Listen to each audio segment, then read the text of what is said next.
Telugu cinema పాటలు తర్వాత డైరెక్టర్లు, గాయకులు చాలా అద్భుతం. ఇది కూడా కాకపోతే ఇది దేశాన్ని మొత్తం మీద వాళ్ళలాడించే అవకాశం, ప్రాంతీయ భాషలకి అవకాశం తక్కువ. అది ఈ తెలుగు సినిమా పాటలకు వచ్చేటప్పటికి ఎవరో చాలా గొప్ప వ్యక్తులు, ఘంటసాల గారు చెప్పుకోదగ్గది ఆయనదే ఎక్కువ ఉంటుంది ప్రధానం. ఆయన వెనకాతలే పిబి శ్రీనివాస్ గారు. పిబి శ్రీనివాస్ గారి గురించి ఏ ఛానల్లోనూ నేను ఎప్పుడు వాళ్ళు మాట్లాడగా వినలేదు.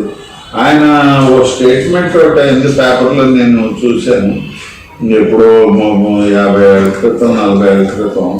ఆయన ఏమన్నారంటే, నేను సంగీతం నేర్చుకోలేదు, 300 హిందీ పాటలు పట్టేశాను, పట్టయితే ఏ పాటైనా పాడేయగలను. అది పిబి శ్రీనివాస్ గారే కాదు, ఈ ఎస్పి బాలసుబ్రహ్మణ్యం గారు ఎన్నోసార్లు ఆయన టీవీలో చెప్పారు. ఇది మహమ్మద్ రఫీ గారి గురించే చెప్తాడు ఆయన. ఆయన కూడా సంగీతం నేర్చుకోలేదు, పాటలు అలా పాడేయడమే. అయితే మీకు ఏం రాజా గారు ప్రభావం చాలా గట్టిది. కాకపోతే ఆయన కొద్దిగా అందరి హీరోలకి సూట్ కాకపోవడం, కొంత ఆయనకి ఇబ్బందికరమైన పరిస్థితులు ఘంటసాల గారి వల్ల వచ్చాయి. చాలా మట్టుకి ప్రయత్నించి కొంతమంది వదిలేశారు. అది హిందీ సినిమాల్లో దిలీప్ కుమార్ గారికి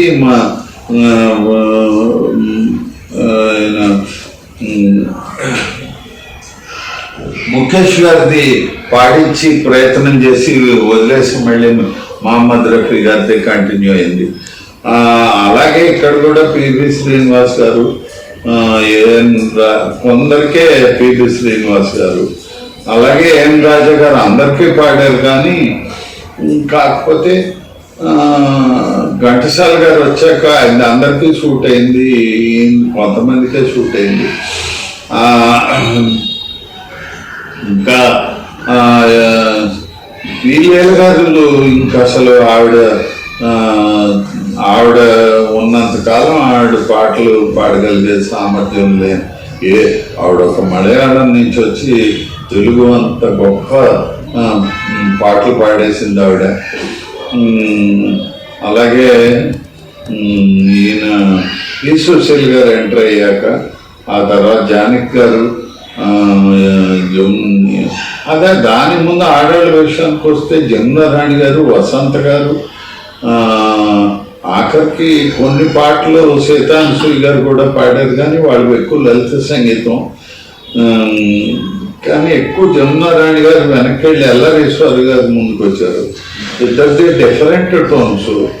కానీ ఎల్లారీశ్వర్ గారు అయితే ఏ పాటైనా మత్తుగా పాడటం, బాగా గమ్మత్తుగా పాడటం వల్ల ఆవిడ చాలా పాటలు పాడారు. అన్ని ఐటమ్ సాంగ్స్ ఏమైనా ఉంటే అది ఎల్లారీశ్వరే పాడాలి.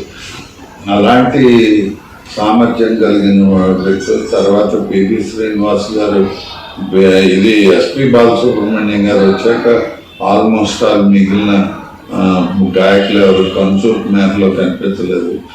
ఆ తర్వాత అసలు ప్రత్యేకమైన గుర్తింపు పొందుదామనే తపన కానీ, ప్రాక్టీస్ కానీ, లేక శ్రద్ధ కానీ ఉన్నట్టుగా గాయకులు కనిపించలేదు. అంత గొప్ప మెలోడియస్గా పాడగలిగే వాళ్ళు కూడా ఎక్కువ కనిపించలేదు.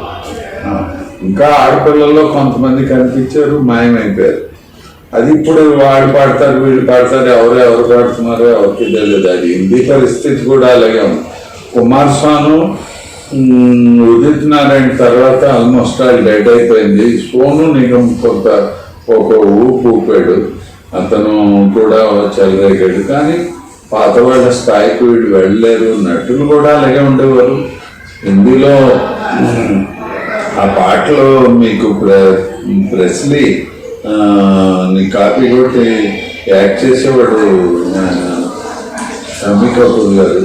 ఆ ముందు ఆ హెయిర్ స్టైల్ బఫ్ కూడా ప్రెస్లీదే. ఆయన బీటిల్స్కు ముందే యూరప్ అమెరికాలను కుదుపు వదిలిపెట్టిన గొప్ప గాయకుడు, డాన్సరు. ఆయనది కాపీ కొట్టి ఈయన బాగా పైకి వచ్చాడు. న్యాచురల్గా చేశాడు స్టమ్మికప్పుడు. ఆయన వర్షంలో చాలా న్యాచురల్. సరే, ఇంకా మ్యూజిక్ డైరెక్టర్ల దగ్గరికి వచ్చేటప్పటికి హేమంత్ కుమార్ గారు ఆఖరికి అది ఆయన ఇంకో ఆయన అస్సామీ ఆయన ఆయన పేరు మర్చిపోయాను. ఆయన కూడా చిన్న కుదు, ఆయన నేషనల్ అవార్డు కూడా తీసుకున్నాడు. కానీ అసలైనటువంటి వాళ్ళు తెలుగుకి వచ్చేటప్పటికి మీకు సాధు రాజేశ్వరరావు గురించి మాట్లాడే పనే లేదు. ఘంటసాల గారు చాలా సినిమాలు, గొప్ప సినిమాలు డైరెక్ట్ చేశారు. టీవీ రాజు గారు,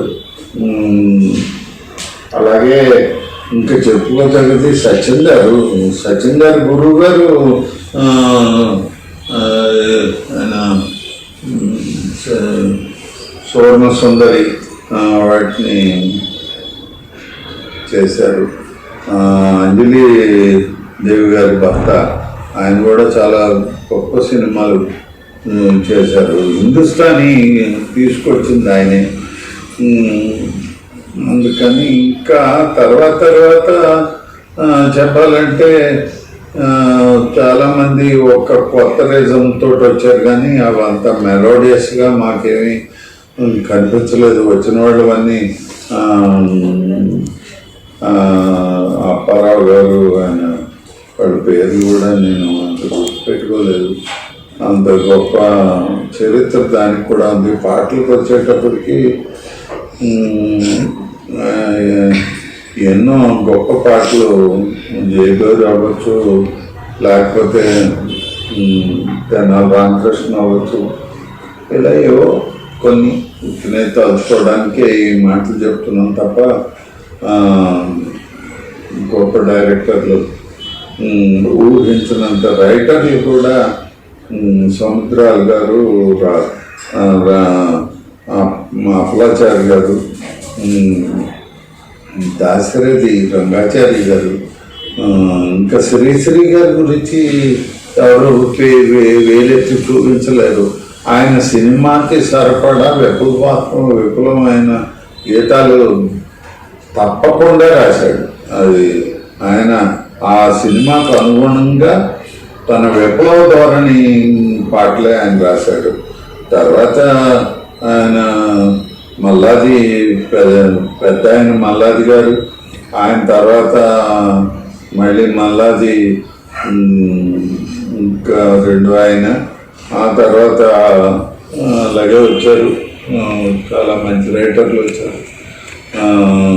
సిరివెన్నెల సీతారామ శాస్త్రి గారు వచ్చారు. వాళ్ళకి కొంచెం క్రమం పద్ధతి పాటల్లో చాలా మెళుకులు, అది భావం ఉన్నవి, పాడటానికి ఇష్టపడేవి. రాజకోటి వాళ్ళిద్దరు కూడా బాగా మంచి సాంగ్స్ చేశారు. ఈ రకంగా తెలుగు చెప్పగలుగుతున్నాను. కానీ తెలుగుకి వచ్చేటప్పటికి సౌందరరాజన్ గారు, మళ్ళీ ఈ ఘంటసాల గారు అక్కడ ఎక్కువ పాడేవారు. అక్కడ పీలేల గారు, సుశీల్ గారు, వీళ్ళందరూ కూడా పాడడం. మన తెలుగు నటులు తమిళ్లో బాగా ప్రాచుర్యం పొందారు. మనకి తమిళ్ వాళ్ళు తెలుగులో యాక్ట్ చేయడం తక్కువ, కానీ వాళ్ళ సినిమాలు, డబ్బింగ్ సినిమాలు విపరీతంగా కొత్త సినిమాలతోటి సమానంగా రిలీజ్ అయ్యేవి.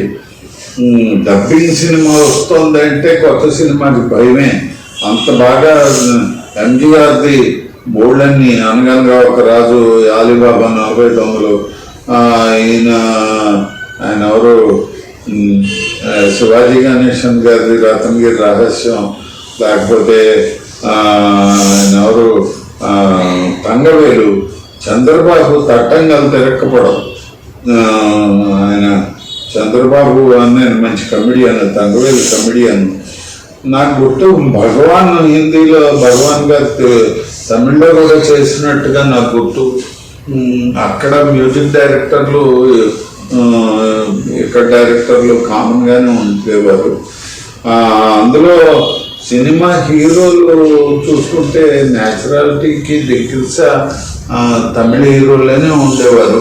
ఆయన వీరపాండ్య కట్టబ్రహ్మణ తెలుగులో చూడాలి, ప్రతిజ్ఞ అలాంటివేవో చాలా గొప్ప సినిమాలు. శివాజీ గణేశన్ తర్వాత చిన్న చిన్న ఆర్టిస్టులు ఎవరో తర్వాత వచ్చిన శంకరు అలాంటి వాళ్ళు ఎవరో కొద్దిగా డబ్బింగ్ అయ్యే ఉదయ్ శంకర్ కొద్దిగా అయ్యే తప్ప కమిడియన్ రాజబాబు వీళ్ళందరికంటే ముందే వేలేసిన వ్యక్తి నగేష్. ఇక్కడ మనకు వచ్చేటప్పటికి రేలంగి రమణారెడ్డి లాగుల హార్ది, వీళ్ళు ఇంగ్లీషులో లాగుల హార్ది అలాగే వీళ్ళు లావగాసనగా వీళ్ళు అలాగే ట్రై చేశారు. కానీ వాటి తర్వాత సందర్భం ఉన్నట్టుగా యాక్ట్ చేసిన కమిడియన్ తర్వాత కొంచెం చిన్నపాటి వల్గారిటీ ద్వంద్వార్థాలు ప్రారంభమయ్యాయి. రాజబాబు ఒక ఊపేసిన మాట నిజమే. కానీ ఇంకా తర్వాత తెలుగులో నిజంగా హీరోల కంటే చూస్తే గత 10 ఏళ్ళు 5 ఏళ్లలో చాలా మంది చచ్చిపోయారు. లేకపోతే 40-50 మంది కమిడియన్లు చెలరైపోయారు. టైమింగ్ చాలా గొప్పది.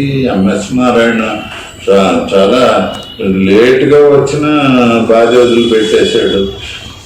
ప్రతి ధర్మవరం సుబ్రహ్మణ్యం గారు అలాంటి ఇంకా అసలు బలానా పేరు చిన్న క్యారెక్టర్ గుండా హనుమంతరావు చిన్న క్యారెక్టర్లు వేసినా సరే వాళ్ళ సత్తా ఏంటో ప్రపంచంలోనే నాకు తెలుగు గొప్పతనం ఏదైనా చెప్పాలి అంటే కమెడియన్.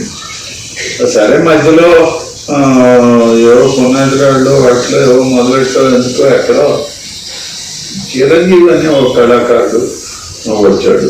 అంతకుముందు రామారావు నాగేశ్వరరావు ఎంత వెళ్ళేశారో ఆ తర్వాత కృష్ణ దైవ సాహసాలతోటి తీసిన సినిమాలు అనన్య సామాన్యం అవి. అతను కృష్ణ గారి విషయానికి వచ్చేటప్పటికి నేను యాక్షన్ అది పెద్దగా ఏమీ ఎవరు పట్టించుకోలేదు కూడా. కానీ ఆయన వాయిస్ టైమింగ్ డైలాగు ఆయన్ని ఆకాశానికి ఎత్తేసాయి. అంత టైమింగ్ కెపాసిటీ శోభన్ బాబుకి లేదు. శోభన్ బాబుకి ఏదో రచయితల సినిమాటిక్ రచయితలు ఆ కథ సెంటిమెంట్లు వీక్నెస్లు వాటన్నింటినీ ఇందులో దొప్పించి ఆ రచయితలను డైరెక్టర్లు యాక్చువల్లీ రామారావు నాగేశ్వరరావు కూడా ఆ సందర్భాలు మనసుల్ని ఏ రకంగా ప్రజలను ఆకట్టుకోవాలో ఆ సీన్స్ వల్ల ఆ సినిమాలు ఆడే తప్ప పూర్తిగా నటీనటులదే కాదు. అలా అని ప్రత్యేకంగా రామారావు అటు సాంఘికం ఇటు పౌరాణికం అటు చారిత్రాత్మకం లేక జానపదం వాటిలో దున్ని వదిలిపెట్టిన మాట నిజమే. కానీ అదే రామారావు కొన్ని సినిమాల్లో ఆయన నటన చాలా పేలం లావ్ అయిపోయి చాలా పెద్ద సీటు పొట్ట కట్టేసి ఇలా చాలా ఇబ్బందులు పడ్డమాట వాస్తవం. మేము చూడలేక అయితే చాలా ఫెయిల్ అయిపోయి. కానీ కథాబలం ఉన్నప్పుడు ఈ నటీనటుల్ని చూడడం లేదు. కథ దాన్ని డైరెక్ట్ చేసే గొప్ప వ్యక్తులు వాళ్ళ వల్ల ఎక్కువ ప్లస్ మార్కులు ఈ హీరోలు పడ్డాయి. నాగేశ్వరరావు ప్రత్యేకంగా ఆయన కొన్ని సినిమాల్లో ఆయన సామర్థ్యం చూపించిన మాట నిజం. అది పోటాపోటీ అన్నమాటే. ఆ పోటాపోటీలో నాగేశ్వరరావు గారే నాకెందుకో రామారావుని తట్టుకుని నిలబడ్డాడు అనిపిస్తుంది. ఎందుకంటే ఈయన అన్నీ చేసేస్తాడు. ఆయన నాగేశ్వరరావు కొన్ని చరిత్రాత్మకం చేయగలడు, కొన్ని జానపదం. విఠలాచారి గారు వచ్చి పడిపోతుంటే ఆ సినిమాలన్నీ కాంతారావువి రామారావువే. ఈయనకి నాగేశ్వరరావు చాలా తక్కువ. ఏదో మంచి గొప్ప కథాబలం ఉన్న సోర్మ సుందరి లాంటివి అలాగే అంతకుముందు గుణసుందరి అలాంటివేవో పని జరిగిందేమో తప్ప వీలుగూడెం తర్వాత మటుకి ఆంగ్లిక చిత్రాలతోటి ఎదిరించి ఆయన నేను నెంబర్ 1 అని అనిపించుకున్నాడు. ఆయన కూడా రామారావుని పట్టుకుని కష్టం చాలా. అది మాయాబజారు సినిమా తర్వాత నేను నాకు తెలుసున్న ఒక సంఘటన చెప్తాను.